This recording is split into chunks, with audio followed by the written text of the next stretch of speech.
আকৌ বিহু পালেহি। বিহু বুলি ঘৰলৈ যোৱাৰ ফূৰ্তিটোৱে বেলেগ। আজি হঠাতে মনত পৰিল, সৰুতে যে আমি গাঁৱৰ কেইজনীমান লগ লাগি জেং বিহু গাবলৈ গৈছিলোঁ। মাৰ মুগা ৰিহা, মুগা মেখেলা পিন্ধি দিনত জেং বিহু আৰু দদাইদেউৰ ভাইটি গাঁৱৰ ল'ৰাবোৰৰ লগত সন্ধিয়ালৈ হুঁচৰি জুৰিছিলোঁ। আগতে এতিয়াৰ দৰেওতো নাছিল। গাঁৱৰ চবৰে ঘৰত বিহু গালেহে বিহুখন সম্পূৰ্ণ যেন লাগিছিল। তাতে ৰাতিটো গাঁৱৰ ডেকা বুঢ়াৰ পেট বিহু থাকেই। ঢোলৰ গুমগুমনি শুনি মাজনিশাও টোপনিৰ পৰা উঠি বিহু নাচোঁ। এই শুকান চহৰখনত বিহু বুলি চাকৰিৰ ব্যস্ততাৰ বাহিৰে একোৱেই নাই।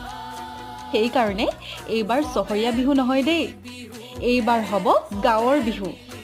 চহৰত মোবাইলত বিহু গান লগাই নহয়, গাঁৱৰ ৰাইজৰ লগত বিহু নাম গাই গাই ঢোলৰ চাপৰতে এইবাৰ বিহু নাচিম।